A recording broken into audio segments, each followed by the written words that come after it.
Chapter, तो part 1 and part 2 personality हम कर चुके हैं। अब हम करते हैं part 3।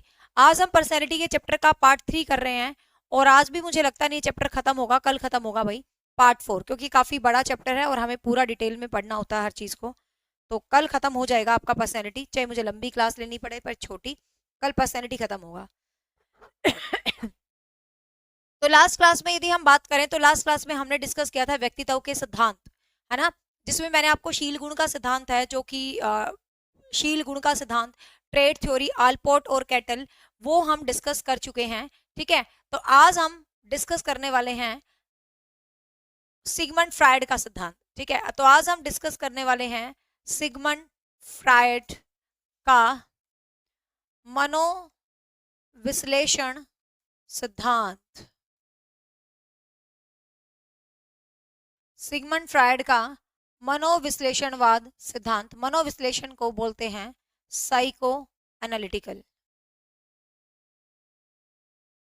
Psycho analytical theory by Sigmund Freud.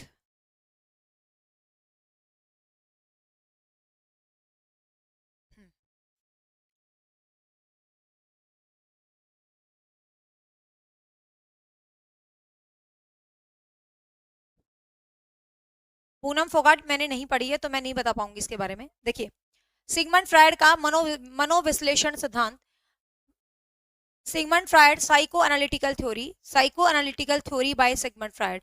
तो सिगमंड फ्रायड की साइको एनालिटिकल थ्योरी की बात कर लेते हैं। तो जब भी मैंने आपको बताया था कि कहीं भी आपको यदि मनोविश्लेषण शब्द नजर आता है, तो मनोविश्लेषण शब्द कहीं भी नजर आता है तो समझ लेना वो सिगमंड फ्रायड से संबंधित है। ठीक है भाई, वो किससे संबंधित है? सिगमंड फ्रायड से संबंधित है। वो हर चैप्टर में मिलेगा आपको, हर एक चैप्टर के अंदर आपको मनोविश्लेषण शब्द जो है मिलेगा। हर एक चैप्टर के अंदर आप कोई भी चैप्टर देख रहे हो, आपको सभी चैप्टर में मनोविश्लेषण शब्द जो है मिलेगा ही मिलेगा। तो कभी भी कहीं भी किसी भी चैप्टर में मिले तो समझ लेना हर जगह ये रिलेट करता है सिगमंड फ्रायड से। सिगमंड फ्रायड जो है वियना से थे। आप ये समझ लो हम इसको पर्सनैलिटी का पार्ट 3 पढ़ रहे हैं, या आप ये भी कह सकते हो हम एक नया चैप्टर ही पढ़ रहे हैं पूरा सिगमंड फ्रायड का, बट ये पर्सनैलिटी के बीच में आता तो हम इसको पर्सनैलिटी के बीच में ही पढ़ेंगे। तो वियना से था ये बंदा। कहाँ से था भाई? वियना से ये बंदा था। तो ये बंदा कहां से था? वियना से था। तो हम ध्यान से देखेंगे सिगमंड फ्रायड ने 3 आधारों पे जो है वर्गीकरण किया है, मतलब 3 एस्पेक्ट दिए हैं अपनी थ्योरी के अंदर। अपनी मनोविश्लेषण थ्योरी के इसने 3 एस्पेक्ट दिए हैं, 3 एस्पेक्ट्स दिए हैं। एस्पेक्ट्स को आयाम कह सकते हो आप। 3 आयाम दिए हैं अपनी थ्योरी में, इसने 3 आयाम दिए हैं, 3 डायमेंशन दी है, 3 आयाम दी है। एक है टोपोग्राफिकल, टोपोग्राफिकल, एक है डायनामिक, और एक है साइको एनालिटिकल, साइको एनालिटिकल। ठीक है, टोपोग्राफिकल को हिंदी में क्या बोलते हैं? सथलाकृति। टोपोग्राफिकल को हिंदी में बोलते हैं सथलाकृति। डायनामिक को बोलते हैं गत्याकृति या गत्यात्मक आकृति, और साइको एनालिटिक को बोलते हैं मनोविश्लेषण, और साइको एनालिटिकल को बोलते हैं मनोविश्लेषण। मीन्स आपको क्या ध्यान रखना है, सिगमंड फ्रायड ने जब अपनी ट्रेट थ्योरी को डिस्क्राइब किया है तो ट्रेट थ्योरी में इसने 3 एस्पेक्ट्स दिए हैं, 3 आयाम दिए हैं, 3 पहलू दिए हैं। सबसे पहले इसने जो एस्पेक्ट दिया है, सबसे पहले जो इसने पहलू दिया है वो दिया है टोपोग्राफिकल, जिसको आप सतला आकृति बोलते हैं। ठीक है, वो दिया है इसने क्या? टोपोग्राफिकल, जिसको आप क्या बोलते हो? सतला आकृति, टोपोग्राफिकल सिद्धांत। दूसरा उसने सिद्धांत दिया है डायनामिक, जिसको हम बोलते हैं जिसको हम बोलते हैं गत्यात्मक, मतलब डायनामिक। और तीसरा इसने सिद्धांत दिया साइको एनालिटिकल, जिसको हम मनोविश्लेषण बोलते हैं। अब इसका जो टोपोग्राफिकल थ्योरी है, टोपोग्राफिकल, इसमें इसने मन की संरचना को बताया है। टोपोग्राफिकल के अंदर इसने मन की संरचना को बनाया है, मतलब माइंड के कंस्ट्रक्ट को इसने टोपोग्राफिकल थ्योरी के अंदर दिखाया है। मन की संरचना को इसने टोपोग्राफिकल थ्योरी के अंदर दिखाया है। गत्यात्मक थ्योरी में इसने जो है इसमें तो मन की संरचना को दिखाया है, और जो गत्यात्मक थ्योरी है, मतलब जिसको आप डायनामिक सिद्धांत बोलते हैं, डायनामिक सिद्धांत में इसने आपके व्यक्तित्व के प्रकार बताए हैं। ठीक है, डायनामिक सिद्धांत में पर्सनैलिटी के टाइप बताए हैं, व्यक्तित्व के प्रकार बताए हैं, और मनोविश्लेषण सिद्धांत में इसने ह्यूमन डेवलपमेंट, विकास के प्रकार बताए हैं। ठीक है, तो चीजों को ध्यान रखना। क्या खाया, मेरी जुबान ही पानी पीना चाहिए। हाँ देखो, टोपोग्राफिकल जो सतला आकृति है, इसके अंदर इसने मन की संरचना को बताया है। किसकी संरचना को भाई? माइंड की संरचना को बताया है। तो पता होना चाहिए, क्वेश्चन ऐसे भी पूछ सकता है कि माइंड की संरचना का कौन सा एस्पेक्ट है। तो आपको ये 3 एस्पेक्ट ऑप्शन में मिल सकते हैं, टोपोग्राफिकल, डायनामिक और साइको एनालिटिकल। सतला आकृति तो मन की संरचना टोपोग्राफिकल एस्पेक्ट है, व्यक्तित्व के जो टाइप है वो डायनामिक एस्पेक्ट है, और जो साइको एनालिटिकल है जिसमें इसने डेवलपमेंट, विकास की 5 अवस्थाओं को डिस्क्राइब किया है। तो इसके अंदर इसने विकास की 5 अवस्थाओं को डिस्क्राइब किया है, और जो डायनामिक है व्यक्तित्व के प्रकार को डिस्क्राइब किया है, जिसमें इड, ईगो और सुपर ईगो है। इड, ईगो और सुपर ईगो है, उनको डिस्क्राइब किया है। और जो टोपोग्राफिकल है, इसमें मन, कॉन्शियस अनकॉन्शियस वाला जो माइंड होता है, जो मन होता है, उसको इसने जो है डिस्क्राइब किया है, भाई कॉन्शियस कौन सा होता है, अनकॉन्शियस कौन सा होता है। तो इस चीज को क्या है, इसने डिस्क्राइब किया है। अब 1 बाय 1 सबको डिटेल में पढ़ लेते हैं। ये एक तरह से एक पूरा अलग चैप्टर ही है सिगमंड फ्राइड का, ठीक है, बट साइकोलॉजी पर्सनैलिटी चैप्टर में आता है। अब सबसे पहले इसकी टोपोग्राफिकल स्ट्रक्चर को पढ़ लेते हैं। टोपोग्राफिकल स्ट्रक्चर में इसने मन के बारे में बताया है, ठीक है। इसने भाई कह दिया ये आपका जो ह्यूमन मन है, ठीक है, ह्यूमन मन है आपका, तो इसने ह्यूमन मन के बारे में जो है बता दिया। तो इसने जो ह्यूमन माइंड है वो 3 प्रकार से बताया है। एक है आपका conscious mind, conscious mind, conscious mind जिसको हिंदी में बोलते हैं चेतन मन। एक है सबकॉन्शियस माइंड, सबकॉन्शियस माइंड जिसको बोलते हैं अचेतन मन, जिसको बोलते हैं अचेतन मन, ओ सॉरी, अर्धचेतन मन। सबकॉन्शियस माइंड जिसको हम बोलते हैं अर्धचेतन मन, ठीक है। तीसरा है अचेतन मन, अचेतन मन जिसको हम बोलते हैं अनकॉन्शियस माइंड, ठीक है। तो इसने 3 प्रकार के माइंड बताए हैं, 3 प्रकार का दिमाग बताया कि इंसान में जो है 3 प्रकार का दिमाग होता है। जो पहला होता है वो होता है आपका चेतन मन, आपका कॉन्शियस माइंड। दूसरा होता है अर्धचेतन मन, आपका सब कॉन्शियस माइंड। और जो तीसरा होता है उसको हम अचेतन मन बोलते हैं, अनकॉन्शियस माइंड बोलते हैं, ठीक है। साइकोलॉजी स्क्रीनिंग में नहीं आती है रेनू, स्क्रीनिंग में साइकोलॉजी नहीं आएगी, ठीक है। तीसरे को बोलते हैं अचेतन मन जिसको हम अनकॉन्शियस माइंड जो है बोलते हैं। आप ध्यान से समझेंगे कि आपको क्वेश्चंस को कैसे डील करना है और किस हिसाब से आप क्वेश्चंस के ऊपर काम करेंगे, ठीक है। तो एक तो ये याद रखना, क्वेश्चन आता है सिगमंड फ्रायड ने मानव मन की तुलना, मतलब जो ह्यूमन मन है उसकी तुलना फ्रायड ने किससे करी है। तो सिगमंड फ्रायड ने मानव मन की तुलना, ये मैंने क्या बनाया, बर्फ की चट्टान, आइसबर्ग, ठीक है, जिससे टाइटैनिक टकरा के टूटा था, ठीक है, बर्फ की चट्टान। तो ध्यान रखेंगे सिगमंड फ्रायड ने जो मानव मन है, जो ह्यूमन मन है, मानव मन है, मानव मन की तुलना सिगमंड फ्रायड ने बर्फ की चट्टान से की थी। तो वो कहता है कि ये जो अपना दिमाग है, ये मन है, ये एक बर्फ की चट्टान की तरह होता है, एक आइस क्यूब की तरह होता है, आइसबर्ग की तरह होता है, बर्फ की चट्टान है। कहता है जैसे ये पूरी बर्फ की चट्टान है, तो उसके अंदर जो हमारा कॉन्शियस माइंड है, मतलब जो हमारा सबसे आगे वाला हिस्सा होता है, जिस माइंड से हम चीज़ों को डील करते हैं, जिस माइंड से हम अपने एक्सपीरियंसेस को समझते हैं, जो हमारी चेतना होती है, जो हमारे एक्सपीरियंसेस होते हैं, जिससे हम डेली रूटीन में काम करते हैं, तो वो हमारा कॉन्शियस माइंड होता है। वो हमारा कौन सा माइंड होता है भाई? कॉन्शियस माइंड का, कॉन्शियस माइंड होता है, मतलब जो एक कहते हैं ना, जो बर्फ की चट्टान, मतलब जिससे हम चीजों को समझते हैं, जिससे हम चीजों को जानते हैं, जिससे आप मेरी सुन रहे हो, जो आपका प्रेजेंट दिमाग होता है, तो इसको बोलते हैं कॉन्शियस माइंड। ये पूरे दिमाग का 1/10 होता है, ये पूरे दिमाग का 1/10 होता है। कहने का मतलब आपका जो 100 हिस्सा है तो उसमें से सिर्फ 10 हिस्सा, 10 हिस्सा है तो उसमें से 1 हिस्सा, तो ये पूरे दिमाग का 1/10, मतलब एक तरह से सबसे कम, मतलब सिगमंड फ्रायड के हिसाब से। वैसे तो कॉन्शियस माइंड बहुत एक्टिव होता है, बट सिगमंड फ्रायड कहता है जो कॉन्शियस माइंड होता है वो एक्टिव नहीं होता है, वो आपके पूरे दिमाग का एक तरह से 10वें हिस्से के बराबर होता है। मतलब पूरा दिमाग आपका 10 है तो उसमें से एक हिस्सा क्या है? कॉन्शियस माइंड है, ठीक है, एक हिस्सा क्या है? कॉन्शियस माइंड है। तो कॉन्शियस माइंड वो होता है जो पूरे दिमाग का एक कॉन्शियस होता है, जिससे हम सुनते हैं, जिससे हम सोचते हैं, जिससे हम समझते हैं। तो ये जो चीज होती है ये कौन सा होता है भाई? ये आपका कॉन्शियस माइंड होता है, ठीक है। ये कौन सा माइंड होता है? कॉन्शियस माइंड होता है, ध्यान रखेंगे। और जो अनकॉन्शियस माइंड होता है वो तो बिल्कुल थोड़ा सा ये होता है, बस इतना सा ही होता है सिगमंड फ्रायड के हिसाब से। बाकी जो सारे, ये तो पॉइंट ऑफ परसेंट पे होता है, बाकी जो है, ठीक है, आवाज कम है, अब देखो, अब ठीक है, लो पास कर लिया मैंने। बाकी जो ये होता है सारा का सारा जो खेल है, ये अचेतन मन है, ये सबसे बड़ा हिस्सा होता है पूरा 9/10। मतलब कहने का मतलब सबसे ज्यादा हिस्सा अपने अचेतन मन का होता है, सबसे ज्यादा हिस्सा अपने अचेतन मन का होता है। ये तो 0.00% कुछ भी नहीं होता, मतलब बीच के अंदर, ठीक है। तो सबसे ज्यादा हिस्सा किसका होता है भाई? अचेतन मन का होता है। तो सिगमंड फ्राइड कहता है कि 3 माइंड होता है। बेटा मैंने इंग्लिश में लिखा है, सोमवती बताओ क्या नहीं लिखा? आइसबर्ग मैंने लिखा, कॉन्शियस मैंने लिख दिया, सब कॉन्शियस मैंने लिख दिया। अब अनकॉन्शियस को क्या ही लिखना, मतलब स्पेलिंग एक बार लिख दी, CONSCIOUS, तो मतलब उसको आप लिख लो अब, ठीक है। कॉन्शियस माइंड, सब कॉन्शियस माइंड और अनकॉन्शियस माइंड। आइसबर्ग मैंने लिख दिया, टोपोग्राफिकल मैंने लिख दिया, बताओ क्या नहीं लिखा मैंने इंग्लिश में? 9/10, तो 9/10 हिस्सा होता है। मीन्स सिगमंड फ्राइड क्या कहता है कि किसी भी इंसान का जो सबसे बड़ा हिस्सा होता है वो उसका अनकॉन्शियस माइंड होता है। जो भी इंसान सीखता है वो अपने अनकॉन्शियस माइंड से सीखता है, अचेतन मन से सीखता है। जितनी भी इच्छाएं होती हैं, जितना भी भंडार ग्रह होता है, जो भी हमारी सोच है, जो हमारी कुछ भी है जो सेव रहती हैं, वो सारी किसमें होती है भाई? वो सारी अचेतन मन के अंदर होती है, ठीक है। वो सारी किसमें होती है?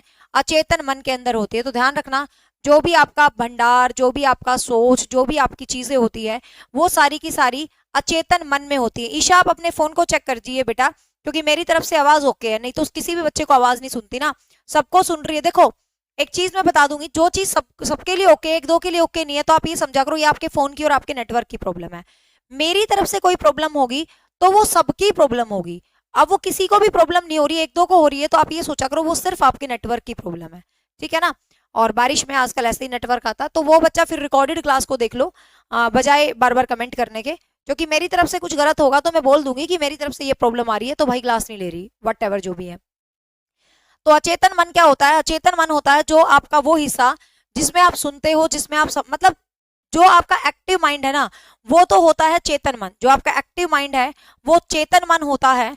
और जो आपका ये बीच वाला माइंड है, जो सब कॉन्शियस माइंड, जैसे आप मेरी सुन रहे हो, that is your conscious mind, सुन के यहाँ पर बीच में लेके जा रहे हो, ये आपका सब कॉन्शियस माइंड है। और पीछे आपने सारी चीज सेव कर ली, तो ये आपका क्या है? ये आपका अनकॉन्शियस माइंड है। तो सिगमंड फ्राइड ने सबसे ज्यादा महत्व किस मन को दिया है भाई? ध्यान रखना, सिगमंड फ्राइड ने सबसे ज्यादा महत्व अचेतन मन को दिया है, जिसके अंदर आपके सारे के सारे अनुभव क्या होते हैं? सेव होते हैं। जिसके अंदर आपके सारे अनुभव क्या होते हैं? सेव होते हैं, ठीक है। तो ये तो था टोपोग्राफिकल संरक्षण, जिसने इसमें मन की बातें बताई हैं। अब दूसरे स्ट्रक्चर पे आ जाते हैं। दूसरा इसका स्ट्रक्चर है डायनामिक स्ट्रक्चर, सथलाकृति, गत्याकृति या गत्यात्मक संरचना।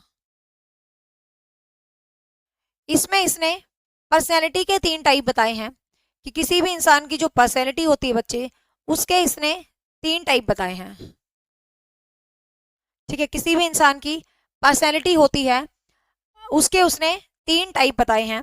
अनकॉन्शियस होता है, जिसमें हमारी सभी बातें सेव रहती हैं। इड, इदम, हिंदी में बोलते हैं इदम, इदम या इड, इदम या इड।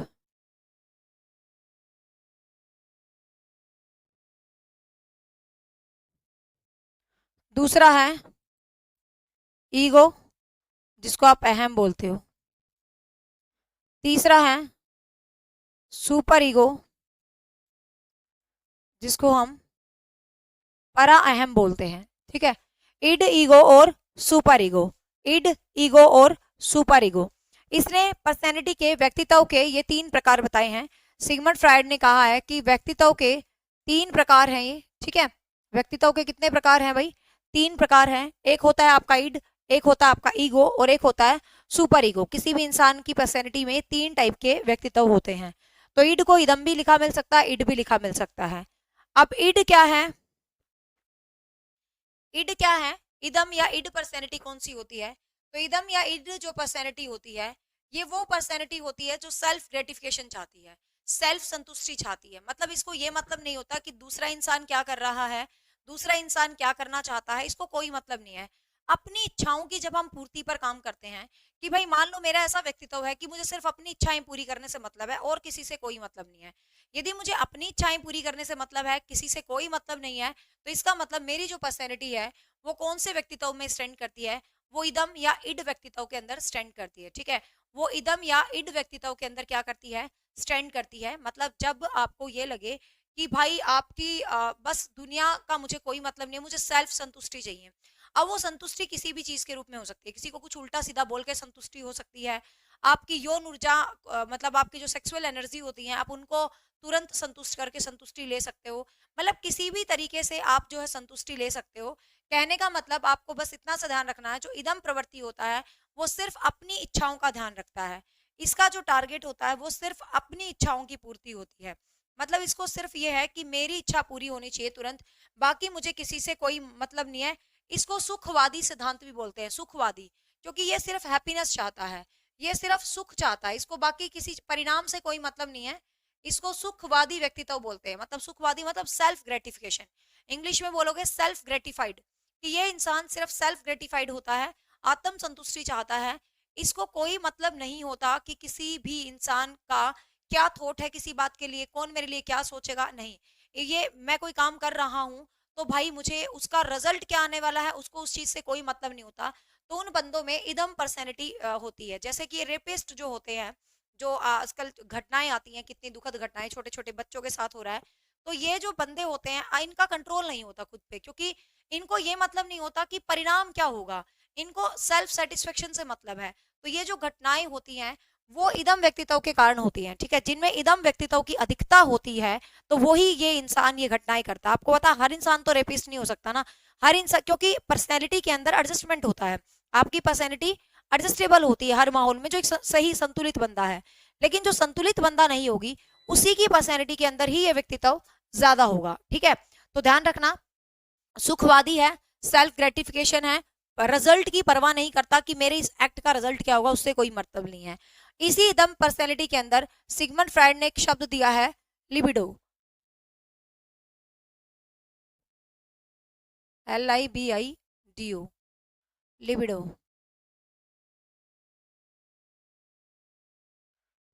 ठीक है, तो इसी के लिए सिगमंड फ्राइड ने एक शब्द दिया है, लिबिडो। तो लिबिडो शब्द से आप क्या समझते हो, मतलब लिबिडो शब्द से क्या अभिप्राय है, मतलब क्या समझते हो? एक बार क्वेश्चन भी आया था आपके एग्जाम में।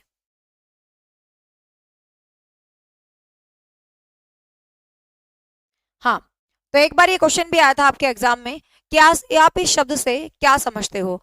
तो इस शब्द का मतलब होता है यौन ऊर्जा। मतलब क्वेश्चन आए लिबिडो शब्द किससे संबंधित है, तो लिबिडो शब्द यौन ऊर्जा से संबंधित है। ठीक है, यौन ऊर्जा मतलब सेक्सुअल एनर्जी से संबंधित है क्या भाई आपका लिबिडो शब्द। आप इसको ईगो सेंट्रिज्म कह सकते हैं। मतलब ईगो सेंट्रिज्म एक अलग कॉन्सेप्ट हो जाता है, वो बच्चों वाला कॉन्सेप्ट हो जाता है, ये बच्चों वाला नहीं होता। ठीक है ना, ये कुसमायोजित सा पर्सन होता है, जन्मजात होती है बेसिकली ये प्रवृत्तियां इंसान में, सीखता नहीं है। मतलब कहते हैं ना डेविल इन ए मैन, आदमी में शैतान कह सकते हो आप। इस पर्सनैलिटी को आदमी के अंदर शैतान कह सकते हो। एक बार ये क्वेश्चन भी आया था, devil in man, devil in man, आदमी में शैतान। तो आदमी में शैतान है जो वो किस प्रवृत्ति के अंदर होता है, तो वो इदम प्रवृत्ति के अंदर होता है। ठीक है, तो आदमी में शैतान कह दो, डेविल प्रवृत्ति कह दो, मतलब बेसिकली ये प्रवृत्ति इंसान में जन्मजात होती हैं और ये असमायोजित रहता है। मतलब ये समायोजित नहीं रहता, ये एडजस्ट नहीं कर पाता चीजों में, तो ये असमायोजित सा जो है इंसान रहता है। ठीक है, क्लियर हुआ भाई इदम व्यक्तित्व। आगे चलते हैं, ईगो। आगे चलते हैं, ईगो अहम, बट ईगो को अभी 1 मिनट के लिए स्किप कर देते हैं बेटर समझ बनाने के लिए। तो इदम व्यक्तित्व आपको क्लियर हो गया। अब हम बात करेंगे सीधा सुपर ईगो, सुपर ईगो पे करेंगे ताकि ईगो आपको अच्छे तरीके से समझ आ जाए। सुपर ईगो पर्सनैलिटी कौन सी होती है? सुपर ईगो पर्सनैलिटी वाले व्यक्ति वो होते हैं जो बहुत ज्यादा वैल्यूज वाले होते हैं, बहुत ज्यादा नैतिकता वाले होते हैं। आपने देखा कई इंसान एक्स्ट्रा, मतलब मोरलिटी अच्छी बात है, वैल्यूज अच्छी बात है, नैतिकता होनी चाहिए, बिल्कुल होनी चाहिए। मीनू आप इसको ईगो सेंट्रिज्म नहीं कह सकते। देखो ईगो सेंट्रिज्म जो कॉन्सेप्ट है वो अलग है, अपने आप को महान समझना, ये वो कॉन्सेप्ट नहीं है, ईगो सेंट्रिज्म नहीं है, ये तो अलग है। ये तो सेल्फ सेटिस्फेक्शन है भाई, मेरे को अपने लिए काम करना, अपने आप को महान समझना एक अलग कॉन्सेप्ट है। ठीक है, वो प्याजे वाला कॉन्सेप्ट है। क्वेश्चन आपको किस टाइप से आएगा, क्वेश्चन आपको सिर्फ इस टाइप से आएगा, सिगमंड फ्रायड के हिसाब से कौन सा व्यक्तित्व सुखवादी व्यक्तित्व कहलाता है, इदम पर्सनैलिटी। कौन सा व्यक्तित्व परिणाम की चिंता किए बगैर एक्ट करता है, इदम व्यक्तित्व। या सिगमंड फ्रायड के हिसाब से जो पशु तुल्य प्रवृत्ति होती है वो कौन सी होती है, इदम व्यक्तित्व। लिबिडो सिगमंड फ्रायड के किस व्यक्तित्व का हिस्सा है, इदम व्यक्तित्व। ऐसे करे क्वेश्चन आएंगे। ठीक है, जो मैं आपको एक एक लाइन बताती हूँ ना, मेरी बात ध्यान से सुनो। जो भी मैं आपको हिंदी का, साइकोलॉजी का, हिस्ट्री का, इंग्लिश का, किसी भी सब्जेक्ट का मैं जो आपको कॉन्सेप्ट समझाती हूँ, उस कॉन्सेप्ट के अंदर मैं जो लाइन बोलती हूँ ना, तो आप ये मत सोचा करो ये कॉन्सेप्ट है, वो मेरी लाइन अपने आप में एक एक एग्जाम का क्वेश्चन होती है, क्योंकि मैं अपना कॉन्सेप्ट खुद क्रिएट करती हूँ। और मतलब किसी भी बुक में आप देखो कॉन्सेप्ट इस तरीके से डिलीवर नहीं होगा, क्योंकि I am not praising my self, क्योंकि मैंने यार बहुत मेहनत करा, 2014 से साइकोलॉजी पढ़ा रही हूँ, इतने साल हो गए, तो I just create my concept according to exam. तो क्वेश्चंस कैसे आते हैं, मैं वही चीज पिक करके अपने कॉन्सेप्ट के अंदर डाल लेती हूँ। तो एक तरह से आप ये सोचा करो, जो जो बात मैं आपको बता रही हूँ ना, वो एग्जाम का एक एक क्वेश्चन ही है। ठीक है, हाँ। नेक्स्ट है सुपर ईगो व्यक्तित्व। तो सुपर ईगो व्यक्तित्व कौन सा होता है, जो त्यागी, महान, बलिदानी, आपने बहुत सारे बंदे देखे होंगे जो बिल्कुल आदर्श होते हैं, जो मतलब भयंकर वाले, मतलब भयंकर नहीं कहूंगी, अच्छे होते हैं वो लोग। लेकिन एक देख, एक होता अच्छा होना, एक होता कुछ ज्यादा ही अच्छा होना, मतलब ज्यादा ही आदर्शवादिता, ज्यादा ही महानता, ज्यादा ही त्याग की मूर्ति। तो वो जो व्यक्तित्व होता है वो होता है सुपर ईगो। ठीक है, जो ईश्वर वाली कैटेगरी में आ गया। ठीक है भाई, ये ईश्वरताओं का प्रतीक है, मतलब ये एक तरह से इंसान में भगवान का प्रतीक है। जैसे इंसान में देवता का प्रतीक, शैतान का प्रतीक है इदम व्यक्तित्व, तो इंसान में भगवान का सिंबल है भाई। कहते नहीं ये भगवान नहीं, ये तो इंसान, मतलब ये इंसान नहीं आ रही है तो भगवान है। तो उसके अंदर कौन सी पर्सनैलिटी होती है, सुपर ईगो, जो अत्यधिक त्यागी, बलिदानी, महान, वैल्यूज, मोरलिटी, इस टाइप का बंदा होता है। तो उसके ऊपर जो पर्सनैलिटी होती है वो सुपर ईगो होती है। ठीक है, इसके अंदर जो पर्सनैलिटी होती है वो कौन सी होती है भाई, सुपर ईगो पर्सनैलिटी होती है। ठीक है, कौन सी पर्सनैलिटी होती है, सुपर ईगो पर्सनैलिटी होती है। नेक्स्ट है ईगो, जिसको हम अहम बोलते हैं। नेक्स्ट है ईगो पर्सनैलिटी, जिसको हम अहम बोलते हैं। ठीक है, अहम। अब देखो, एक तरफ बंदा ये ज्यादा है, एक तरफ बंदा ये ज्यादा है, तो ना तो ये वाला कुछ ज्यादा मेरे को सही लगा और ना ही हमें ये वाला सही लगा, तो कुछ मेरे जैसे होने चाहिए बीच में, मतलब समायोजित। कहने का मतलब ना तो भाई ज्यादा ये ठीक है और ना ज्यादा ये ठीक है, एक बीच की कैटेगरी भी तो होनी चाहिए ना, मतलब जो एडजस्टेबल है, जैसी स्थिति है उसके हिसाब से एडजस्ट कर रहा है जो इंसान, तो वो जो एडजस्टेबल बंदा होता है वो सही व्यक्तित्व का बंदा होता है। ठीक है, तो सही व्यक्तित्व के बंदे को फ्रायड ने नाम दिया है ईगो, उस व्यक्तित्व को फ्रायड ने नाम दिया है ईगो। ईगो का मतलब क्या होता है, ईगो का मतलब होता है कि अहम। अहम का मतलब, ईगो मतलब ये वाला नहीं है जो हम अपनी देसी भाषा में बोलते हैं क्या ईगो है इसके अंदर, ये वो ईगो नहीं है। ईगो का मतलब होता है adjustment, according to Sigmund Freud. जो इस व्यक्तित्व और इस व्यक्तित्व के बीच जो एडजस्टमेंट होता है, जो कड़ी का काम करता है, जो पुल का काम करता है, जो चीजों को समझता है, चीजों को देखता है, सोच समझ के काम करता है कि इस चीज का रिजल्ट क्या होने वाला है, उसके ऊपर भी वो पहले सोचता है और दिमाग लगाता है, एडजस्ट करता है, पुल और कड़ी का काम करता है, तो वो जो व्यक्तित्व होता है उसको हम ईगो बोलते हैं। Thank you so much Meenu. तो उसको हम क्या बोलते हैं, ईगो बोलते हैं। ठीक है, तो उसको हम क्या बोलते हैं, ईगो बोलते हैं, तो उसको हम ईगो व्यक्तित्व कहलाते हैं।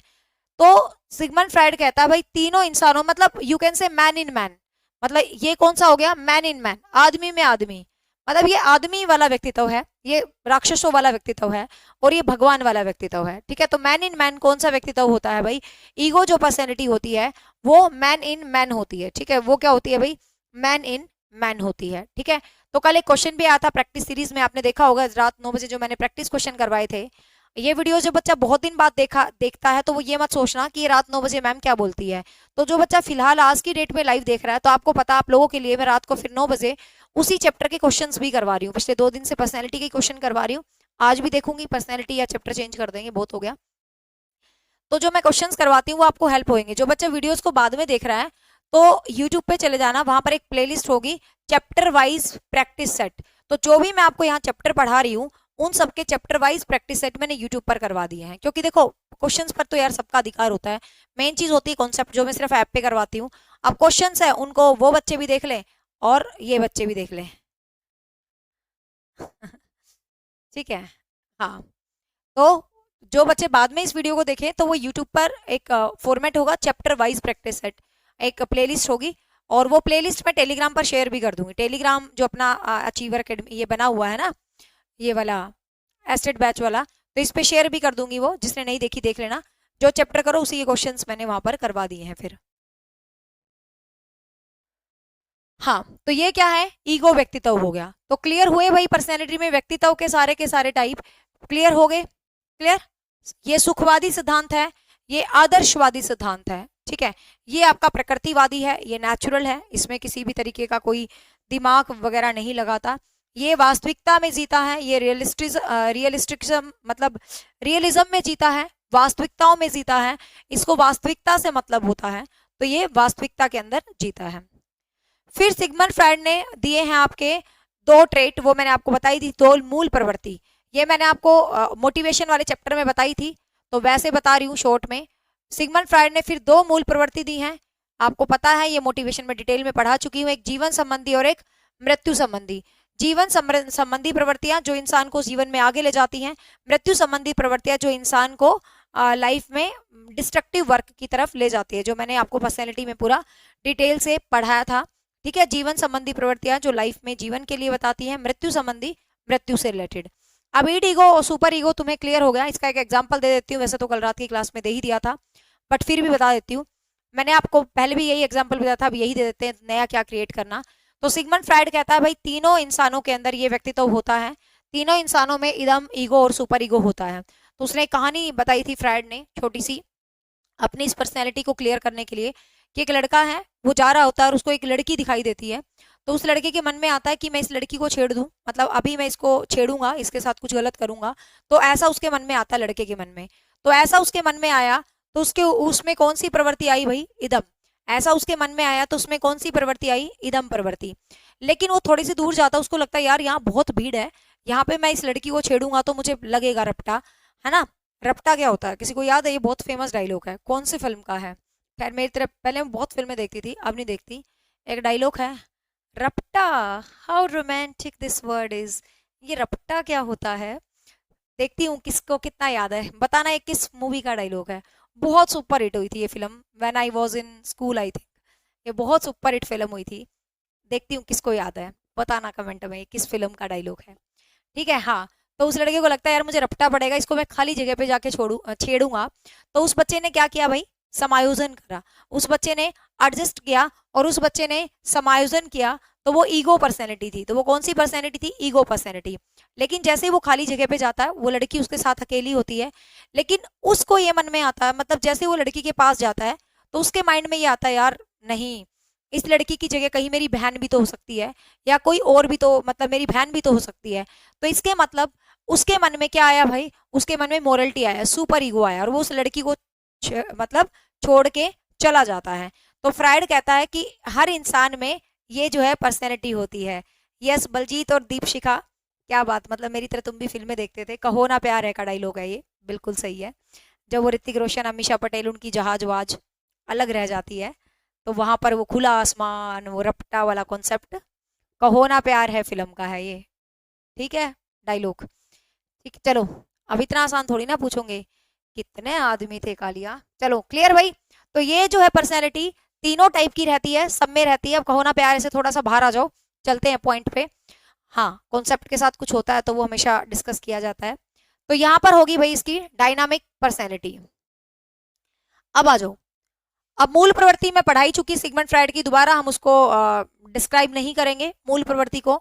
जीवन संबंधी और मृत्यु संबंधी जो प्रवृत्ति है वो उसकी क्या है भाई, मूल प्रवृत्ति है।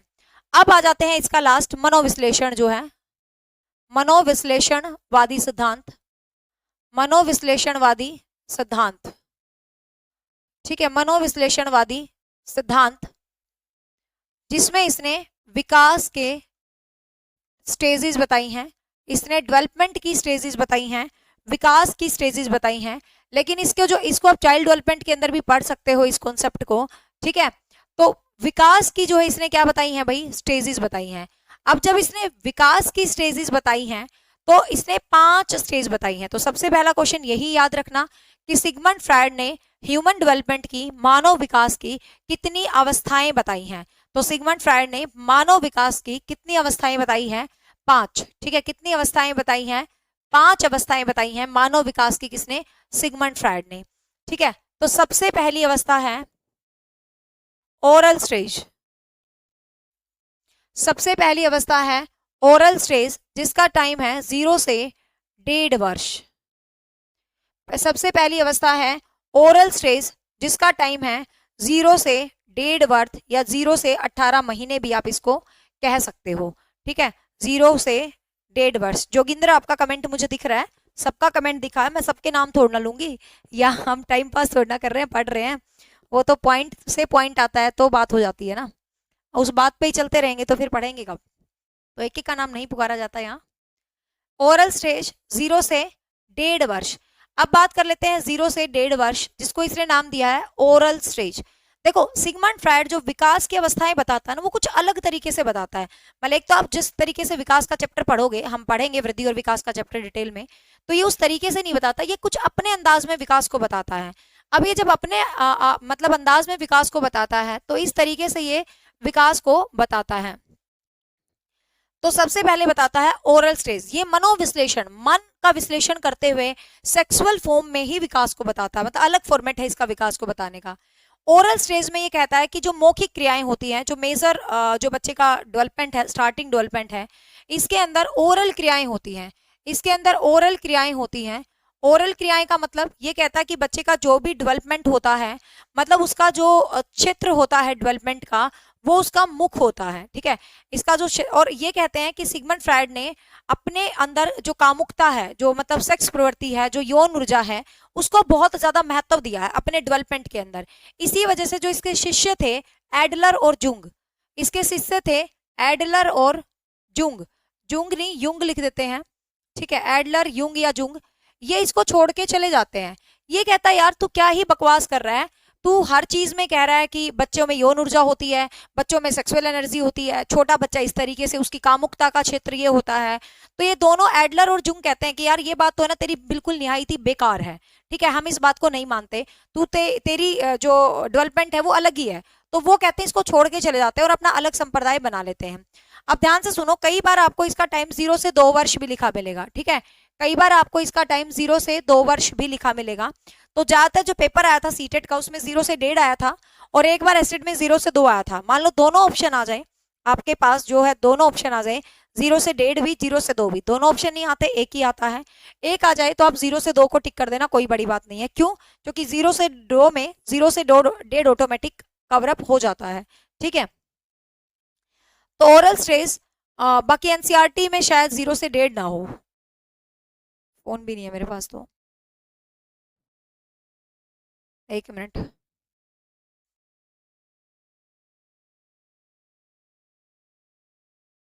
जीरो से 1.5 ही करना, क्योंकि एनसीईआरटी में 1.5 है। 2 मत करना भाई, 2 मत करना, आप 1.5 ही करोगे। 18 महीने, क्योंकि 18 महीने लिखा है एनसीईआरटी में, 18 महीने 0 से 1.5, 18 महीने 1.5 साल होता है ना, 12 महीने 1 साल और 6 महीने 1.5 साल, 1.5 साल ही करोगे, बिल्कुल 1.5 साल।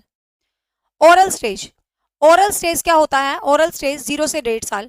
तो सिगमंड फ्रायड क्या कहता है? सिगमंड फ्रायड ये कहता है कि जो बच्चा होता है, जो बच्चा होता है उसका 1.5 ही करोगे। बुक में 1 लिखा है, किसी में 2 लिखा है, मेरी बुक में भी 1 लिखा हो तो 1.5 कर लो, 1 प्रिंट हो रहा है मैंने देख लिया, 1.5 करोगे, 1.5।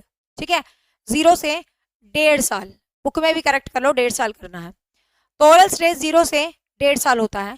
ये कहता है सिगमंड, इसमें जो बच्चे का जो सेंटर होता है किसी भी क्रिया का, वो मुख होता है, मतलब वो मुख से ही डेवलपमेंट करता है। तो इसमें बच्चा जैसे अपनी माँ का दूध पीता है, मतलब वो कहता है 2 तरीके से होता है। एक तो स्टार्टिंग में तो वो मतलब ओरल पैसिव होता है, वो सिर्फ अपनी माँ का दूध पीता है।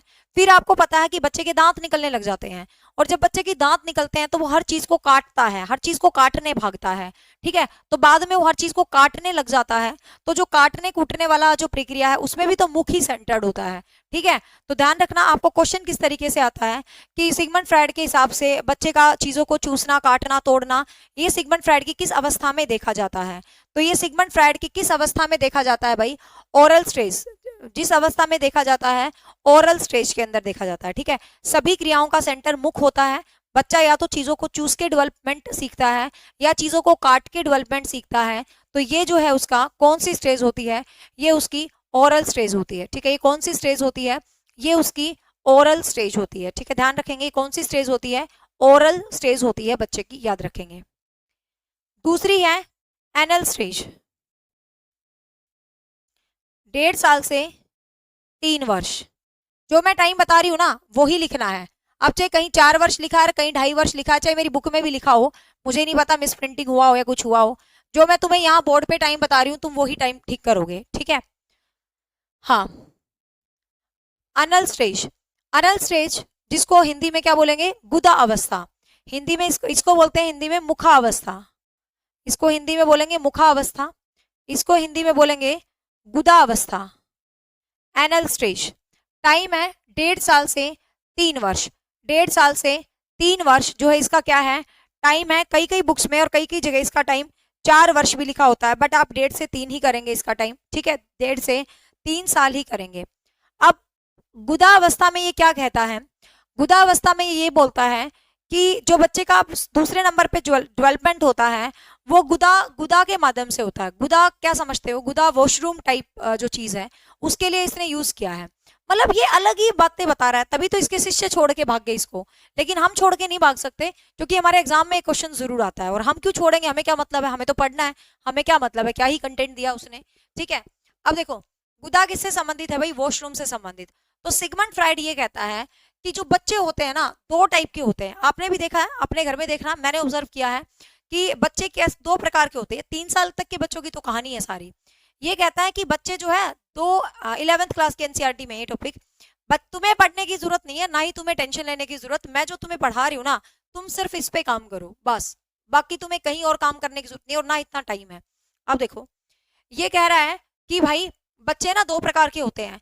एक बच्चा तो कैसा होता है, एक बच्चा तो वो होता है कि जो आपको पता है घूम घूम के वॉशरूम करता है। एक बच्चा ऐसा होता नहीं है गली में फिरता रहेगा, वॉशरूम करता रहेगा, घूमता रहेगा, मजे लेता रहेगा वॉशरूम के। तो कहता है एक तो बच्चा इस प्रवृत्ति का होता है। तो भाई इस प्रकार का जो बच्चा होता है वो सिगमंड फ्राइड कहता है भविष्य में जाके, देखो उसका दिमाग कहाँ से कहाँ तिकड़म बिड़ा रहा है, कि जो बच्चा बचपन में ऐसा करता है ना वो भविष्य में जाके खर्चीला बनेगा। खर्चीला मतलब मजे करने वाला बनेगा, खर्चीला बनेगा, उसका प्रवृत्ति ऐसा बनेगा। हाँ भाई बनेगा खर्चीला, है ना, घूम घूम के वॉशरूम कर रहा है, फिर रहा है, तो भाई वो क्या बोलते हैं, उसको हम खर्चीला बच्चा बोलेंगे। और एक बच्चा आपने देखा होगा ना, छोटे छोटे बच्चे कहते हैं मम्मी रुक जा मैं जा रहा हूँ, मम्मी मम्मी मैं जा रहा हूँ, सुसु आ रहा है मैं जा रहा हूँ। एक बच्चा ऐसे करता है। तो कहता है जो बच्चा ऐसे करता है रोक के रखता है भाई वो डिसिप्लिन वाला बनेगा, वो भविष्य में जाके वेल डिसिप्लिन्ड बच्चा बनेगा। मतलब उसके अंदर जो है बहुत डिसिप्लिन मिलेगा, ठीक है। अब इनको ज्यादा डीप पढ़ना हो ना, वैसे पढ़ने की जरूरत नहीं है बट वैसे बता रही हूँ, जो बच्चा रोक के रखेगा उसके लिए तो फ्राइड ने वर्ड यूज किया गुदा संचयन। गुदा संचयन, संचयन मतलब रोक के रखना, रिपल्शन। एक है गुदा निष्काशन, ठीक है। तो इतना आपको डीप जाने की जरूरत नहीं है कि गुदा संचयन करेगा गुदा निष्काशन करेगा, ठीक है। तो इतना करने की जरूरत नहीं है, ना ही ये क्वेश्चन आज तक ऐसे पूछे जाते हैं, ठीक है। तो गुदा संचयन एक तो मतलब रिपल्सिव हो गया, और एक रोकने को क्या बोलते हैं, स्टोरेज करने वाला मतलब ट्रेन, ठीक है। ओरल पैसिव ओरल एक्टिव, ऐसे ही जो ऊपर वाली स्टेज है ज्यादा डीप में जाए तो जो बच्चा सिर्फ माँ का दूध पीता है उसको ओरल पैसिव बोल देंगे। जो बच्चा चीजों को काटता है हमेशा उसको ओरल एग्रेसिव बोल देंगे। बट ये स्टेज आपको नहीं पूछी जाती है कि भाई एक तो बच्चा माँ को चूसता है जो दूध को, वो तो ओरल पैसिव हो गया, ठीक है। और जो मतलब चीजों को काटता है वो अग्रेसिव हो गया। तो ऐसे नहीं पूछते हैं, आपको स्ट्रेट फॉरवर्ड क्वेश्चन पूछेंगे, ठीक है। तो इसका मतलब स्ट्रेट फॉरवर्ड क्वेश्चन पूछेंगे, और ये बहुत ही प्रैक्टिकल है, बच्चे ऐसे होते हैं, ठीक है। तो कोई फ्राइड, ठीक है भाई, फ्राइड ने अलग दिमाग बढ़ाया, कोई कुछ कह रहा है, बच्चे ऐसे सीखते हैं, कोई कुछ कह रहा है, अगला ये कहता है, जिसके दिमाग में जैसी पर्सनैलिटी है वैसा ही तो बताएगा वो, क्लियर। तीसरी स्टेज है लैंगिक अवस्था। तीसरी स्टेज है लैंगिक अवस्था जिसको हम बोलते हैं फैलिक स्टेज। तीसरी स्टेज है लैंगिक अवस्था जिसको हम बोलते हैं फैलिक स्टेज, 3 to 6 ईयर। कई बुक्स में आपको 4 to 6 भी लिखा मिलेगा, पहली प्रायोरिटी इसको देना है, ठीक है। लैंगिक अवस्था जिसको आप बोलते हो फैलिक स्टेज, जिसको आप बोलेंगे फैलिक स्टेज, लैंगिक अवस्था। अब ध्यान से देखो यहाँ पर ये बोल रहा है लैंगिक अवस्था, तो यहां से फ्राइड का जो बच्चा है वो अपने सब अंगों से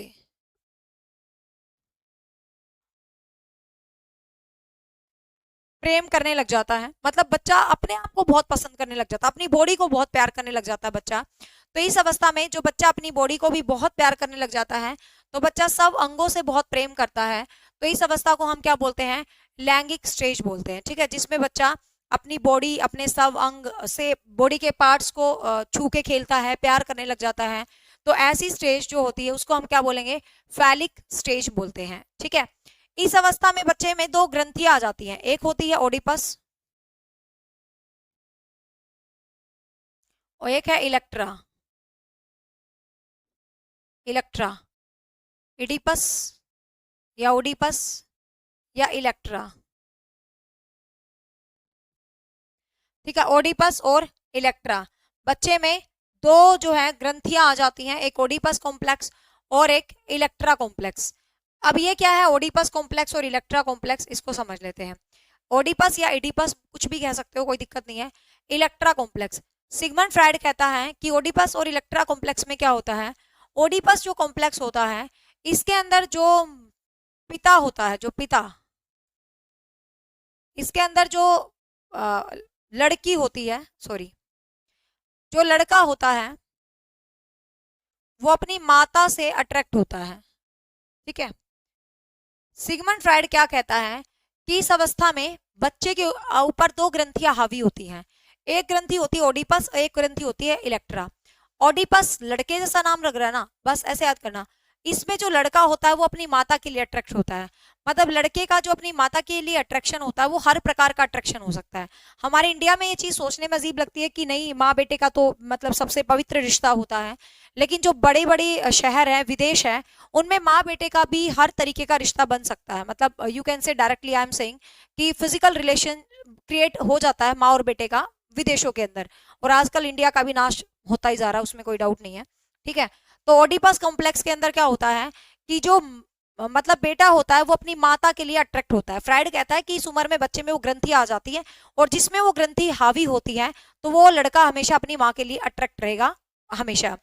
इलेक्ट्रा कॉम्प्लेक्स में क्या होता है, जो फीमेल चाइल्ड होती है, जो लड़की होती है, वो अपने फादर के लिए अट्रैक्ट होती है, ठीक है। तो ई से इलेक्ट्रा, ई से स्त्रीलिंग। तो इलेक्ट्रा कॉम्प्लेक्स में लड़की होती है, ओडिपस कॉम्प्लेक्स में लड़का होता है। लेकिन ये रेयर होते हैं, ये कॉम्प्लेक्स जरूरी नहीं है सब में जनरेट हो, सब में इनकी अधिकता हो, ऐसा कोई जरूरी नहीं है। बट विदेशों में था, किसी ने इंग्लिश लिटरेचर पढ़ा होगा तो एक नोवेल पढ़ा होगा डी.एच. लॉरेंस का सन्स एंड लवर्स, तो उसके अंदर भी सेम थ्योरी जो है गिवन थी कि उस लड़के की कोई भी गर्लफ्रेंड नहीं बनती थी, जो भी बनती थी पता नहीं वो अपनी माँ से इतना अट्रैक्ट रहता था, और उसकी माँ जलती थी, उन लड़कियों को सबको भगा भुगू देती थी, है ना, मिलने नहीं देती थी। तो कहने का मतलब विदेशों में ये चीज हो जाती है, तो सिगमंड फ्राइड ने उसी हिसाब से अपनी पर्सनैलिटी डेवलप करी है। तो उसने खोजा है कि ये क्यों होता है, तो वो कहता है ये दो ग्रंथियों की वजह से होता है, जिसमें ग्रंथियां हैवी होती हैं, तो वो मतलब ऐसे रिलेशंस भविष्य में जाके क्रिएट कर लेते हैं। तो आपके एग्जाम में तो सिंपल पूछता है इलेक्ट्रा कॉम्प्लेक्स क्या है, बस। तो आपको देखना इलेक्ट्रा कॉम्प्लेक्स क्या है, तो आपको बता देना भाई। जब लड़की पिता के लिए अट्रैक्ट होती है और लड़का फादर के लिए अट्रैक्ट होता है, तो ये क्या है, इलेक्ट्रा और एडिपस कॉम्प्लेक्स, ठीक है। नीलम मैं आज बना दूंगी प्लेलिस्ट, मैंने अभी तक बनाई नहीं है, आज बनाऊंगी। तो ये है तीसरी अवस्था। नेक्स्ट है चौथी अवस्था, जिसको बोलते हैं अव्यक्त अवस्था, इंग्लिश में बोलते हैं latency stage. Latency stage 6 to 12 year, latency stage जिसको हम क्या बोलते हैं 6 to 12 ईयर, ठीक है। लेकिन जो हमारा इंडियन सोसाइटी है वो अलग तरीके से कहता है, वो तो ये कहेगा लड़की अपने पापा से ज्यादा भाई प्यार करती है, ये सच्चाई है, और लड़का मम्मी से ज्यादा प्यार करता है। तो हमारा इंडिया तो महान है, तो हमारे इंडिया में इतना ही कॉन्सेप्ट है, लेकिन कॉन्सेप्ट आपको सारा पता होना चाहिए, ठीक है। हाँ, अव्यक्त अवस्था, तो लेटेंसी स्टेज 6 से 12 साल का जो अवस्था होती है उसको हम बोलते हैं लेटेंसी स्टेज। अब यहाँ ध्यान से देखिए, 6 से 12 बिल्कुल वही एज है जो कि चाइल्डहुड की होती है, ठीक है। 6 से 12 बिल्कुल वही एज है जो कि चाइल्डहुड की एज होती है, तो वो होती है 6 से 12। अब इस चाइल्डहुड एज में 6 से 12 वाली एज के अंदर यदि हम बेसिकली देखा जाए तो चाइल्डहुड वाली बात है, ये एकमात्र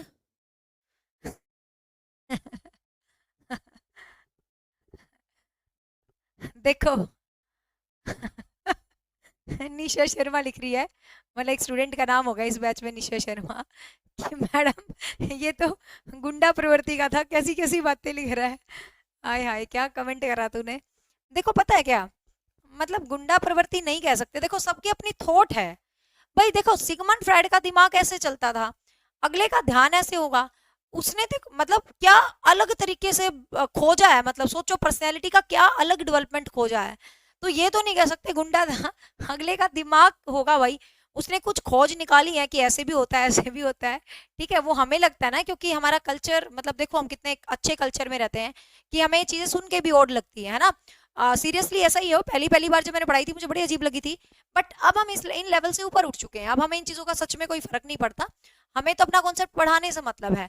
और वैसे मैं तो लिटरेचर की स्टूडेंट रही हूँ, और मैंने मास्टर्स वालों को पढ़ा है। तो लिटरेचर के जो नॉवेल्स हैं वो तो मतलब एक्स्ट्रा बहुत ज्यादा रोमांटिक होते हैं। कमला दास को पढ़ लो, मतलब कमला दास ने तो मतलब इतने सीन क्रिएट कर रखे हैं यूं के यूं अपनी पोइट्री के अंदर। तो मतलब ये चीज हमें अब अजीब नहीं लगती बीइंग ए टीचर, और ना मुझे बच्चों को पढ़ाने में लगता, क्योंकि भाई हम तो टीचर हैं, जो लिखा है वो तो पढ़ाएंगे ही। तो आप लोगों को इसलिए लग रहा है क्योंकि शायद आप पहली बार पढ़ रहे हो, बट कॉन्सेप्ट को पढ़ाई से मतलब रखो यार, और बाकी दिमाग में लानी ही नहीं चाहिए थॉट। ठीक है। हाँ, वैसे ऑनलाइन ऑफलाइन में यही फर्क है, ऑफलाइन में थोड़ा अलग एक्सप्रेशन होते हैं, ऑनलाइन में थोड़े अलग होते हैं। ठीक है। आप देखो अव्यक्त अवस्था, तो अव्यक्त जो अवस्था होती है, तो अव्यक्त अवस्था के अंदर क्या होता है। Yes Pooja you can. अव्यक्त जो अवस्था होती है, तो अव्यक्त जो अवस्था होती है इसके अंदर देखो ये सारी जो बात है वो चाइल्डहुड वाली है, चाइल्डहुड वाली है। तो चाइल्डहुड के अंदर क्या होता है, मतलब चाइल्डहुड का मतलब क्या होता है, बचपन। ये अवस्था ऐसी है जिसमें ये सुधर गया। सिगमंड फ्राइड कहता है, तभी तो इसके शिष्य भी तो छोड़ के भागे, इसके शिष्य कहते हैं यार तूने क्या डेवलपमेंट की स्टेजेस दी है, बच्चे का डेवलपमेंट तो इतने तरीकों से होता है, प्याज ने दिया, कोहलबर्ग ने दिया, पता नहीं कौन कौन दे रहा, तू क्या ही बक रहा है, हम नहीं रहते तेरे साथ। तो वो इसको छोड़ के भाग गए थे इसी थ्योरी के ऊपर। ठीक है ना। हाँ, फिर उन्होंने अपने अलग सिद्धांत जो है क्रिएट किए थे। अब देखो, अब इस अवस्था को इसने क्या बोला है, इस अवस्था को इसने बोला है सुप्तावस्था। सुप्तावस्था कहने का मतलब ये कहता है इस अवस्था में बच्चे का किसी भी तरीके से कोई भी लैंगिक विकास नहीं होता है। मतलब इस अवस्था में बच्चे का किसी भी तरीके से कोई भी लैंगिक विकास नहीं होता है। तो इसलिए उसने सुप्तावस्था बोला कि भाई ये जो एज है ना, इसमें जो बच्चा है ना उसको कोई फर्क नहीं पड़ता, उसका बिल्कुल लैंगिक अंगों की तरफ, लैंगिक विकास की तरफ कोई ध्यान नहीं देता है। इस अवस्था में बच्चा अपने स्कूल जाता है। एक बार आपके एग्जाम में यही क्वेश्चन आया था कि बच्चे के स्कूल जाने की अवस्था कौन सी होती है, बच्चे के स्कूल जाने की अवस्था कौन सी होती है। ओडीपस, ODI वाला आएगा स्पेलिंग, ई नहीं आएगा। तो बच्चे की स्कूल जाने वाली अवस्था कौन सी होती है। तो अब हमें तो लगता है बाल्यावस्था स्कूल जाने की अवस्था होती है। तो पेपर के अंदर शैशवावस्था, बाल्यावस्था और श्योर पूजा, बिल्कुल ये पूछने की बात है। देखिए जब हम स्कूल जाते हैं तो स्कूल जाने वाली जो अवस्था होती है बाल्यावस्था होती है, पर ऑप्शन में तो बाल्यावस्था थे ही नहीं। जब तक 2018 में एक क्वेश्चन आया था, बच्चों ने सिगमंड फ्राइड को पढ़ा ही नहीं होता। सिगमंड फ्राइड को पढ़ाना पहली बार मैंने शुरू करा है। ठीक है, कितनी भी साइकोलॉजी किताबें देख लेना, सिगमंड फ्राइड कहीं भी नहीं है डिटेल में, अब तो आने लगा। तो सिगमंड फ्राइड 2018 में 17 में पहली बार क्वेश्चन आया था ये वाला कि अव्यक्त अवस्था कौन सी अवस्था होती है, स्कूल जाने की अवस्था कौन सी होती है। तो सब तो यही कहते हैं शैशवावस्था, बाल्यावस्था, किशोर अवस्था। लेकिन सिगमंड फ्राइड के कॉन्सेप्ट के हिसाब से ऑप्शन ये थे मुखावस्था, गुदावस्था। अब सुनी ही नहीं तो कहां से आंसर करें। तो ये कौन सी है भाई, अव्यक्त अवस्था, मतलब स्कूल जाने की एज है। तो इसमें बच्चा स्कूल समझता है, स्कूल जाता है, नई आर्ट करता है, नई कलाकारियां शुरू कर देता है। ठीक है, नई कलाकारियां करता है, आर्ट करता है, जिज्ञासु होता है। तो जितनी भी चाइल्डहुड की प्रवृत्तियां होती हैं, स्कूल जाना, जिज्ञासा, रचनात्मक कार्य करना, एक्टिव हो जाता है, उसका जो रास्ता है यहाँ पर बच्चे का थोड़ा सा बदल जाता है। तो ये किसके अंदर आता है, सिगमंड फ्राइड की सुप्तावस्था के अंदर आता है। फ्राइड की पांचवी और अंतिम स्टेज है जेनेशियल स्टेज। जेनेशियल स्टेज जिसको हम बोलते हैं जननांगी अवस्था। जननांगी अवस्था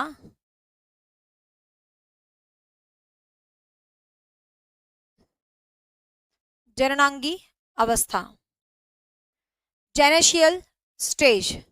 हाँ, जननांगी अवस्था, जेनेशियल स्टेज, जो कि किशोर अवस्था से शुरू होके चलती रहती है। मतलब जो 13 वर्ष से शुरू होके, 12 वर्ष से शुरू होके चलती रहती है। ठीक है, तो ये जो चीज होती है इसको हम क्या बोलते हैं, किशोर अवस्था बोलते हैं। ठीक है, इसको हम क्या बोलते हैं, किशोर अवस्था बोलते हैं, जो कि मतलब चलती रहती है, मतलब 12 वर्ष के बाद जो कि चलती रहती है, तो इसको हम क्या बोलते हैं भाई, किशोर अवस्था बोलते हैं। ठीक है, इसको हम क्या बोलते हैं, किशोर अवस्था बोलते हैं। अब आपको पता है किशोर अवस्था में ये प्रवृत्तियां फिर से इंसान में आ जाती हैं। तो फ्रायड कहता है कि इस उम्र में जाके बच्चे का फिर से लैंगिक विकास शुरू हो जाता है। ठीक है, और शुक्र है तुम्हारे कमेंट आज एक दूसरे से हाइड है। ठीक है, देखियो, तो जेनिशियल अवस्था, तो इस अवस्था में सिगमंड फ्रायड कहता है कि जो बच्चा होता है भाई, जो बच्चा होता है उसके जो बायोलॉजिकल पार्ट है, जो भी उसके लैंगिक अंग है, उनका पूर्ण रूप से विकास हो जाता है। और बच्चे का पूर्ण विकास हो जाता है तो वो अब मतलब एक तरह से पूर्ण रूप से विकसित जो है बच्चा हो जाता है इस तरीके से। और उसके अंदर जो आपकी मतलब काम वासना है, संतान उत्पत्ति है, ये भावनाएं जो है बच्चे में आ जाती हैं और उसका पूरी जिंदगी के लिए जो डेवलपमेंट हो जाती है, फिर वो आगे पीछे बच्चे चह चह करते हैं और फिर उन बच्चों को संभाल संभाल के जिंदगी कट जाती है। तो ऐसे जो है बच्चे का विकास होता है। ये कहाँ किसने बताया भाई, सिगमंड फ्रायड ने अपनी थ्योरी के अंदर जो है कंप्लीट बताया है कि बच्चे का विकास ऐसे होता है। भाई प्याजे कहता है ऐसे होता है, कोहलबर्ग कहता है ऐसे होता है, हर बंदा अलग अलग तरीके से कहता है। तो ये जो है आपको ध्यान रखना है कि बच्चे का यहाँ पर मतलब पूरा कंप्लीट जो है विकास हो जाता है according to Sigmund Freud genital stage के अंदर। ठीक है, वो पूरी जिंदगी अपने काट लेता है फिर। तो इस तरीके से इसका ये 5 अवस्थाएं फ्रायड ने दी हैं। अब फ्रायड के हिसाब से जो क्वेश्चन आता है वो कैसे आएगा, फ्रायड के हिसाब से या तो 3 माइंड में से क्वेश्चन पूछ लेंगे, या आपकी पर्सनैलिटी कॉन्शियस अनकॉन्शियस माइंड से क्वेश्चन पूछ लेंगे। और इन स्टेजेस से तो हर बार क्वेश्चन आया है। ठीक है, इन स्टेजेस से तो हर बार क्वेश्चन आया है। सीधा क्वेश्चन आता है ओडिपस कॉम्प्लेक्स किसमें है, इलेक्ट्रा किसमें है, ये स्टेज किसमें है, जननांगी अवस्था कौन सी है, इनका टाइम पूछ लेगा, है ना, इनका टाइम पूछ लेगा। इनका टाइम भी याद रखना, एक बार तो टाइम पूछा गया था, आज तक 2017 में पहली बार क्वेश्चन आया था। 2017 से लेके 2021 कोई ऐसा एग्जाम नहीं है जिसमें क्वेश्चन ना आया हो, तो जरूर क्वेश्चन आता है। ठीक है, हाँ, तो जरूर क्वेश्चन आता है सिगमंड फ्रायड से, तो पक्का याद रखना। और यहाँ पर जो अपने व्यक्तित्व के सिद्धांत है वो खत्म हो जाते हैं। कल हम अपना जो व्यक्तित्व की पर्सनैलिटी है उसका लास्ट टाइप करेंगे, व्यक्तित्व मापन की विधियां, और पर्सनैलिटी का चैप्टर यहाँ पर हो जाएगा खत्म। ठीक है, अब ये ओडिपस कॉम्प्लेक्स कहाँ से निकला है, एक बच्चा पूछ रहा था, वो भी मैं रिप्लाई कर देती हूँ। ये ओडिपस कॉम्प्लेक्स आपने एक ग्रीक के अंदर एक वर्क है पढ़ा होगा, सोफोक्लीज का लिखा हुआ है ओडिपस रेक्स, है ना, पढ़ा होगा। कहीं ना कहीं फ्रायड यहीं से इंस्पायर्ड हुआ है।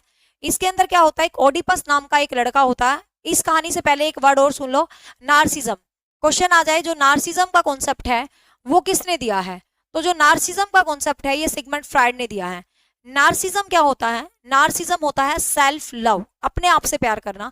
ये यदि क्वेश्चन ये आया था कि ये कौन सी अवस्था में पाया जाता है, तो फ्रायड ने अपनी किसी विशेष अवस्था में नहीं बोला कि मेरी अवस्था में पाया जाता है, बट वो कहता बिल्कुल शिशुओं में होता है ये। तो वैसे इसमें अवस्था ही पूछी गई थी पेपर में, फ्रायड की अवस्था नहीं, शैशवावस्था बाल्यावस्था करके पूछी गई थी, तो ये शैशवावस्था के अंदर पाया जाता है। ठीक है, तो ये किस में पाया जाता है, शैशवावस्था के अंदर पाया जाता है। कौन सा कॉन्सेप्ट भाई, नार्सिज्म का जो कॉन्सेप्ट है वो शैशवावस्था के अंदर पाया जाता है, ध्यान रखेंगे। नार्सिज्म क्या था, नार्सिज्म नाम का एक लड़का था, वो एक तालाब के किनारे गया और वो पानी के पास गया। जब उसने पानी में देखा तो ऐसे पानी में देखा, तो पानी में देख के उसको लगा यार मैं बहुत सुंदर हूँ, वो बोलते हैं ना मैं इतनी सुंदर हूँ, मैं क्या करूँ, आधार कार्ड देख ले पता चल जाएगा। तो उसको लगता है कि यार मैं बहुत खूबसूरत हूँ, और वो उस पानी में देखता रहा और उस पानी में गिर के मर गया वो लड़का। ठीक है, अब वो जो उस पानी में गिर के मर गया वो लड़का, तो भाई मतलब उसी के नाम पे एक पौधा लगा दिया, नार्सिज्म उसका नाम रख दिया, और वहीं से कॉन्सेप्ट निकला। नार्सिज्म होता है सेल्फ लव, जो खुद खुद से बहुत प्यार करते हैं, वो जो प्रवृत्ति होती है वो नार्सिज्म होती है। ठीक है, लेकिन इतना भी प्यार ना कि पानी में देख के डूब मरो। ठीक है, हाँ, खुद से प्यार करना अच्छी बात है, मैं भी थोड़ी थोड़ी नार्सिज्म से ग्रसित हूँ, उसमें कोई डाउट नहीं है, लेकिन इतनी नहीं जितना वो लड़का था। ठीक है, हाँ, अब ये जो ओडिपस वर्ड आया है ये कहाँ से आया है, उसी के वर्क से आया है, कहीं ना कहीं आप कह सकते हो ये वर्क उसी स्टोरी पर लिखा गया है। ओडिपस नाम का एक लड़का था, मतलब ओडिपस रेक्स नाम का राजा था, उसके लड़का पैदा होता है, ओडिपस उसका नाम होता है। तो जब लड़का पैदा होता है तो जो भविष्यवाणी करते हैं, तो भविष्यवाणी करने वाले ने कहा कि तेरा लड़का तेरे को मारेगा, मतलब बड़ा होके तेरा लड़का तेरे को मारेगा, और तेरी जो मतलब इसकी माँ है इससे शादी करेगा ये लड़का। तो सब कहते हैं भाई, राजा को लगता है यार ऐसे थोड़ी ना होता है कि मेरा लड़का अपनी मतलब माँ से शादी करेगा। तो राजा उस लड़के को पैदा होते ही थोड़े दिन के बाद निकाल देता है। भाई ये सोच के कहीं बड़ा हो, भविष्यवाणी सच ना हो जाए, ये मुझे मार दे और अपनी माँ से शादी कर ले, तो वो उसको निकाल देता है। लेकिन राजा उसको निकाल देता है, वो कहीं दूसरे दूसरे शहर में, कहीं तीसरे शहर में, पता नहीं कहाँ कहाँ होता है। तो कहते हैं एक दिन राजा शिकार के लिए गया होता है। तो जब राजा शिकार के लिए गया होता है तो राजा को एक बहुत सुंदर लड़का मिलता है। राजा के ऊपर कोई अटैक करता है और वो सुंदर नौजवान राजा को बचा लेता है। अब जब वो सुंदर नौजवान राजा को बचा लेता है तो राजा उससे बहुत इंप्रेस होता है और राजा कहता है भाई कि क्या बात, तुम तो भाई बहुत जबरदस्त हो, तुम्हें तो मेरे राज में होना चाहिए, तू तो इतना काबिल, इतना सुंदर नौजवान है, हट्टा कट्टा है, तुझे तो मेरे उसमें होना चाहिए, प्रजा के अंदर होना चाहिए। तो राजा अपने महल में उसको ले आता है। जैसे ही वो राजा के महल में आता है वो रानी से अट्रैक्ट हो जाता है और रानी उस लड़के से अट्रैक्ट हो जाती है। ठीक है। और दे में एक प्लान कि हम राजा को मारेंगे फिर हम शादी कर सकते हैं, अदरवाइज तो हम शादी कैसे करेंगे। तो वो राजा को मारने की प्लान बना लेते हैं और वो शादी कर लेते हैं, मतलब फिर वो राजा को मार देते हैं और राजा को मार के वो शादी कर लेते हैं। जैसे ही ये बात आती है तो फिर यही बात घटना याद आती है बड़े बड़े पंडितों को कि भाई ऐसे से बोला था, और फिर पता चलता है ये वही लड़का होता है जो उस राजा का ही होता है। उस लड़के का नाम ओडिपस होता है। जब उस लड़के को ये पता चलता है कि भाई मैंने अपने ही बाप को मारा और अपनी माँ से शादी करा, इतना घिनौना काम मैंने किया, तो वो लड़का खुद को मार लेता है। ठीक है। वो लड़का खुद को मार लेता है, मतलब खुद को भी मार लेता है वो, कि मैंने इतना गलत किया है। और जब उसको पता चलता है तो वो खुद को भी मार लेता है। बट यहीं से ये ओडिपस कॉम्प्लेक्स का ट्रेंड जो है आ गया कि लड़का अपनी माँ के लिए अट्रैक्ट, तो यहीं से जो ओडिपस कॉम्प्लेक्स का ट्रेंड ये आ गया। ठीक है भाई। आज के लिए इतना ही काफी है क्योंकि आपकी नेक्स्ट क्लास है और कल हम स्टार्ट करेंगे लास्ट सेक्शन इसका।